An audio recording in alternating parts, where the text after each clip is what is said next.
To be dalam bahasa Inggris ini memiliki berbagai macam jenis seperti is, am, dan are. To be dalam bahasa Inggris itu digunakan berbagai penghubung antara subjek dengan predikat. Mungkin kita sudah sangat mengenal dalam bahasa Indonesia istilah-istilah sepuk, bukan? Nah, jika kita coba mengartikan to be ini dalam bahasa Indonesia, maka to be ini mempunyai arti adalah atau bahkan tidak memiliki makna apapun. Pasalnya, to be dalam bahasa Inggris ya hanya digunakan untuk kata penghubung. Namun, bukan berarti kita bisa asal menghubungkannya saja ya. Ada yang perlu diketahui terlebih dahulu tentang to be, seperti apa yang harus digunakan sesuai dengan subjek suatu kalimat. Kita bisa lihat di bawah ini. Is digunakan jika subjek adalah orang ketiga tunggal. Kita pasti mengingat bahwa dalam setiap bahasa, sudut pandang orang itu ada berbagai macam jenis, bukan? Namun, pada bahasa Inggris, penggunaan is ini hanya dapat terpakai untuk orang ketiga tunggal. Seperti misalnya he, dia laki-laki, she, dia perempuan, dan it, kata benda. Am, dalam penggunaan to be di bahasa Inggris ini, am ini hanya bisa digunakan untuk subjek yang mengacu pada orang pertama tunggal, yang mana hanya ada satu saja, yaitu I, saya. Are digunakan untuk dua macam sudut pandang. Di antaranya adalah subjek pada sudut pandang orang kedua dan juga subjek berbentuk jamak. Untuk sudut pandang orang kedua, kita biasa mengenal subjek sebagai kata you, kamu. Sedangkan untuk sudut pandang berbentuk jamak, kita bisa mengenal subjek sebagai kata we, kita, dan they, mereka. Was. Ini bentuk past tense dari to be, is, dan am, yang mana penjelasan dan penggunaannya masih sama, yaitu was ini dalam bahasa Inggris bisa digunakan pada 4 subjek yang berbeda seperti misalnya he, she, it, dan I.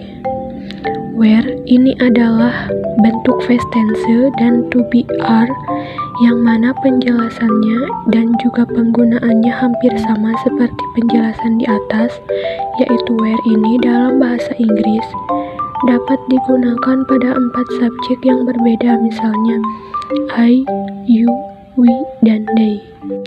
Untuk memudahkan menghafal dan memahaminya, berikut kami berikan tabel untuk penggunaan to be. Rumus dan contoh penggunaan to be. Penggunaan to be antara subjek dengan kata benda, noun, untuk fungsi verba to be dalam bahasa Inggris yang penggunaannya sebagai kata penghubung antara subjek dengan kata benda. Susunan kalimatnya tercantum dalam formula sebagai berikut ini. S tambah to be tambah noun. Dari formula tersebut, kita sudah bisa membuat beberapa contoh kalimat yang terstruktur dalam bahasa Inggris. Berikut adalah contoh penerapan dari formula di atas. Is. He is a football player. Dia adalah seorang pemain sepak bola. She is an architect. Dia adalah seorang arsitek. It is a cat. Ini adalah seekor kucing. Are.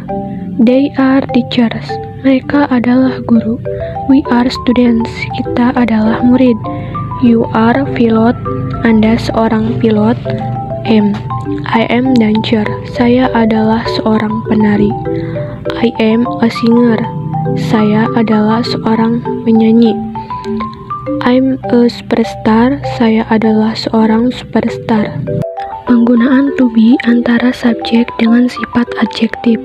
Untuk fungsi verba to be dalam bahasa Inggris yang penggunaannya sebagai kata penghubung antara subjek dengan kata sifat. Susunan kalimatnya tercantum dalam formula sebagai berikut ini. S tambah to be tambah adjektif. Dari formula yang sudah tersedia tersebut, kita pun sudah bisa membuat kalimat yang menggabungkan antara subjek dengan kata sifat seperti berikut. Is. He is smart. Dia pintar. She is kind. Dia baik hati. The flower is beautiful. Bunga itu indah. Are. They are diligent. Mereka rajin. You are brave. Kamu berani. We are young. Kami muda. I am diligent. Saya rajin. I am friendly. Saya ramah. I am angry. Saya marah. Penggunaan to be dalam subjek dan kata keterangan adverb. Untuk fungsi verba, to be dalam bahasa Inggris yang penggunaannya sebagai kata penghubung antara subjek dengan kata keterangan, biasanya yang digunakan itu berupa keterangan tempat atau waktu. Susunan kalimatnya bisa dijabarkan dengan formula sebagai berikut ini.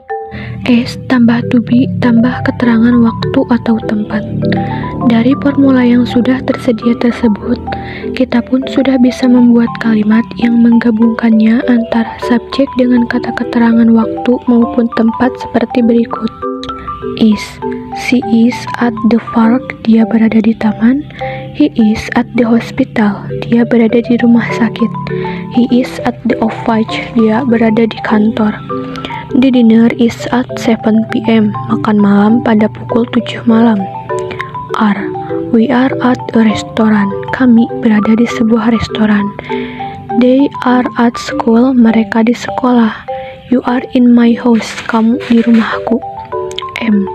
I am at a hotel, saya sedang di sebuah hotel. I am in the class, saya di dalam kelas. I am in the canteen, saya di dalam kantin. Penggunaan to be penghubung kata kerja yang menyatakan sedang melakukan sesuatu untuk fungsi verba to be dalam bahasa Inggris yang penggunaannya sebagai kata penghubung kata kerja yang menyatakan sedang melakukan sesuatu. Maka susunan kalimatnya tercantum dalam formula sebagai berikut ini. S tambah to be tambah being. Dari formula yang sudah tersedia tersebut, kita pun sudah bisa membuat kalimat yang menggabungkan antara subjek dengan kata kerja yang menyatakan sedang melakukan sesuatu seperti berikut. Is, he is watching television, dia sedang menonton televisi. The rabbit is eating a carrot, kelinci sedang makan wortel. She is going to south, dia sedang pergi ke selatan. Are, you are reading a book, Anda sedang membaca buku. They are singing a song, mereka menyanyikan lagu. We are climbing a mountain, kita mendaki gunung. I am studying English, saya sedang belajar bahasa Indonesia. I am walking alone, saya berjalan sendirian. I am riding motorcycle, saya mengendarai sepeda motor. Terima kasih yang sudah menonton sampai selesai. Semoga bermanfaat. Jangan lupa like, komen, dan subscribe. Sekian dari saya. Wassalamualaikum warahmatullahi wabarakatuh.